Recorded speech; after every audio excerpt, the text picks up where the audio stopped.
here in downtown Montreal. It's unbelievable. Can't understand you. Female voice does not travel well. I don't know what it is. Up close or in a whisper can make your dick hard, but beyond 10 feet, it just sounds like a couple of birds fighting over a French fry or something, you know?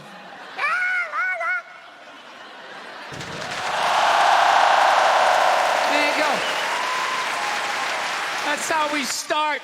Somebody's coming out of the gate. I'm sick of Obama's wife. Yeah, it's just like, shut up. You know? You weren't elected. You know, your husband isn't running a lemonade stand. He's running the country. No, generally speaking, first ladies, they've been out of line for a good 25, 30 years. They think for some reason that their husband has the job, that now they should be chiming in like they know some shit. You know? Dude, if you had a leak at your house and you called the plumber, and the plumber comes in and he starts fixing it, what would you do if 5 seconds later his wife, who isn't a plumber, comes walking in? Well, I think we should run it over here. It's like, shut up! Just because you're fucking the plumber doesn't mean you understand plumbing. Okay? Now, this is all like my fears, because they're trying to tell us down south here that they're starting to gear up for Hillary Clinton to be running for president, saying I think that would be a good thing. Yeah, people clapping. What is that based on? Based on what? I don't get how she became a senator. I hate when people do that, man. You know, it's like, dude, feel me out first. Ask some questions. Do you like to fish? Have you ever fucked your sister, right? I start rattling off answers, then you go old school. You give me a pamphlet, you tell me about your militia. Don't just dive into it. That dude was one of the angriest people I ever met. I should have known that word was coming, because he was just watching Terrell, right? And anytime I would bring up, look at man, that guy's talking trash, he would just flip out. He won't shut up! You know, those people get so mad they're not even looking at you. Their eyes are up. You just shut up and play the game!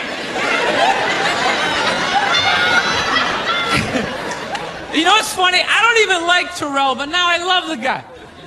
Because every time I see him talking trash, I know this idiot in Nashville is just losing his mind, kicking over his kitchen TV. Shut the fuck up!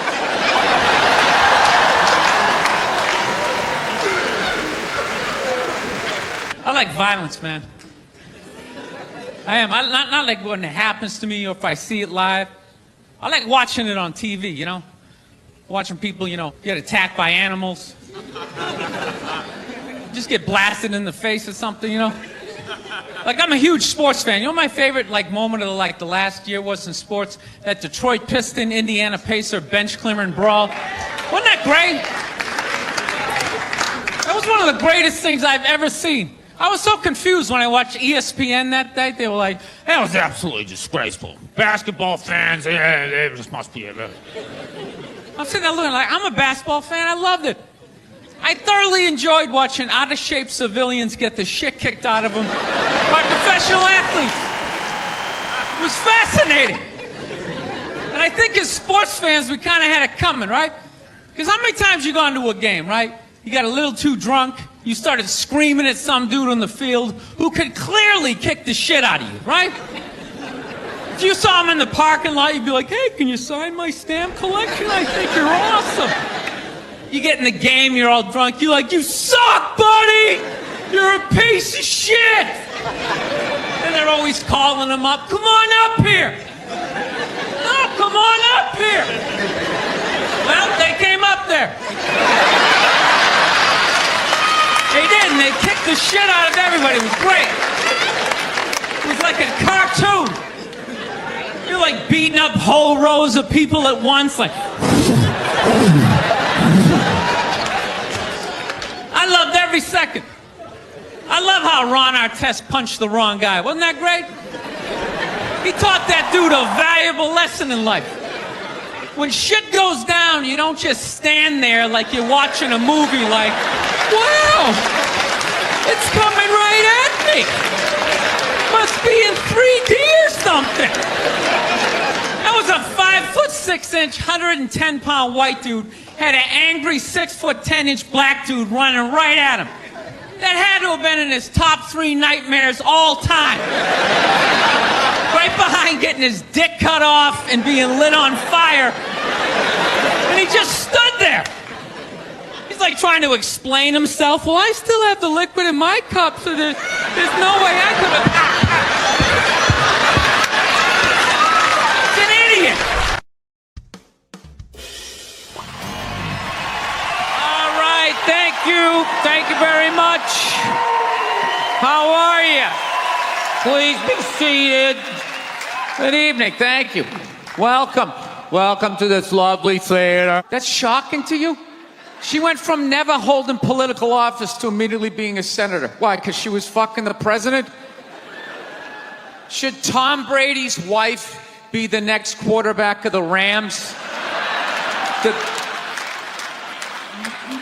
Does he have some sort of magical powers? Like, you suck at sports? I couldn't throw it all, and then he fucked me, and I just picked up this ball, and I was just lacing it in there.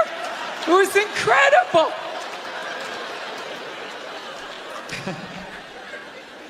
Dude, it all started with Nancy Reagan.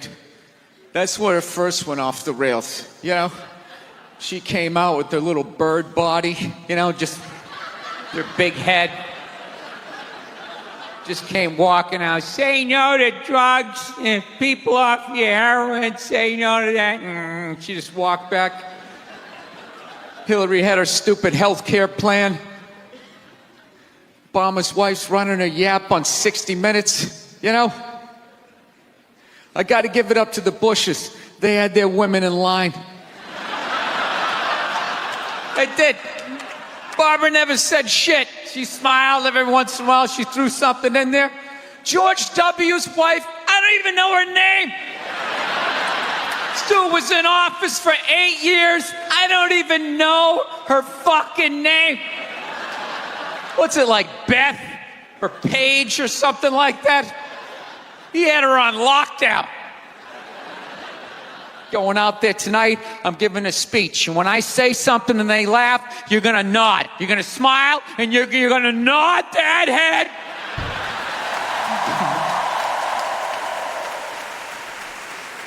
Is this how it's going to be? Really? Do you think like me saying this is somehow going to affect? She's still going to win. Listen, let me ask you this question. Do you think that a woman being president is going to affect anything? Do you? Oh, do you? What are they gonna do? What are they gonna do? What the fuck is she gonna do? Do you know what the president makes? The president makes $400,000 a year. That's it. He's supposed to keep bankers in line that get like $100 million bonuses. I'll tell you, if you really want, nothing's gonna change, okay? Black, white, dick, or clam. It doesn't make a bit of difference. Nothing is going to change until somebody's got the balls to start a group, go over the wall of one of these gated communities, and you start slitting some throats. Not just random throats, the right throats. You got to climb up a tree, be up there with your scope, knowing that in 11 fucking minutes your life is going to end, right? And take out many of those people as you can. Yeah. Other than that, it's just going to be a pair of tits saying the same shit to you. I'm staying in a hotel, everybody.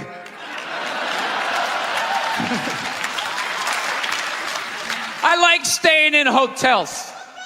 They make me feel comfortable. I feel safe in a hotel. You know, you got the lobby. There's always somebody down there in case an axe murderer comes in. That's the first person that's going to get killed.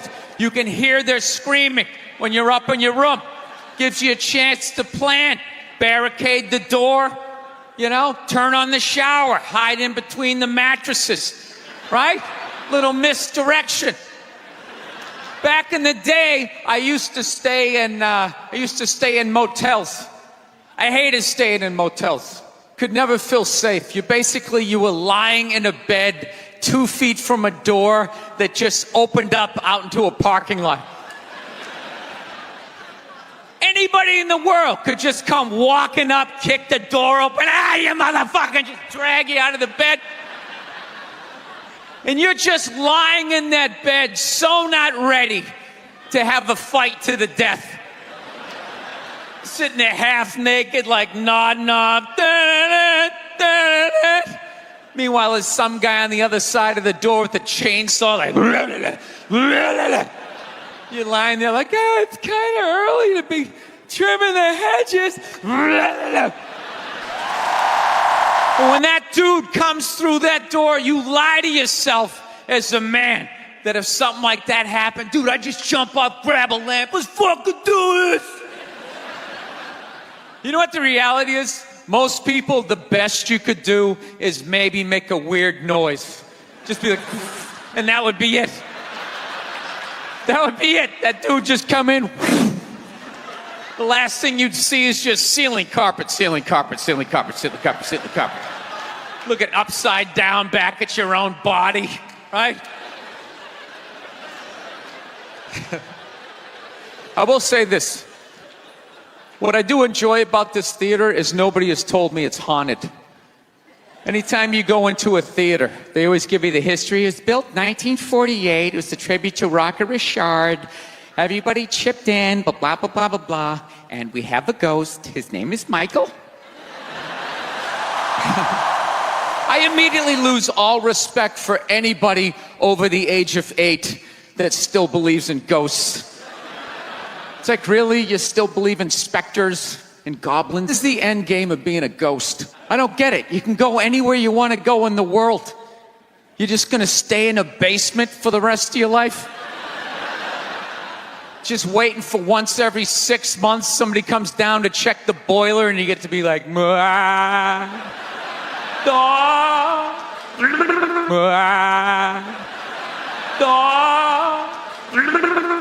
wouldn't you go somewhere? Dude, I'd fly right to Washington, D.C., fly right into the CIA building, just start sitting in on meetings like, these guys are out of their fucking minds. Fly to the Super Bowl, go right into the huddle. I always wondered what they talked about. We realized that, I don't know, we always fight about the television, so I'm like, well, what about documentaries? Why don't we just tape something we both like? We both love documentaries. They're fun, right? You watch them, you learn something, you repeat it at a party, people think you read. So I tape, first one I tape was on Elvis Presley. So I sit down and I'm watching this documentary as a white dude, which is what I am. I'm looking out my white head, watching this white shit. It's coming back into my white eyes, getting whiter by the fucking second. Right? Now my wife, on the other hand, she's black, right? So she starts watching this shit as a black person, right? And she's seeing all the racism, obviously, that I'm seeing, but she was catching all this subtle shit that I was too white to see.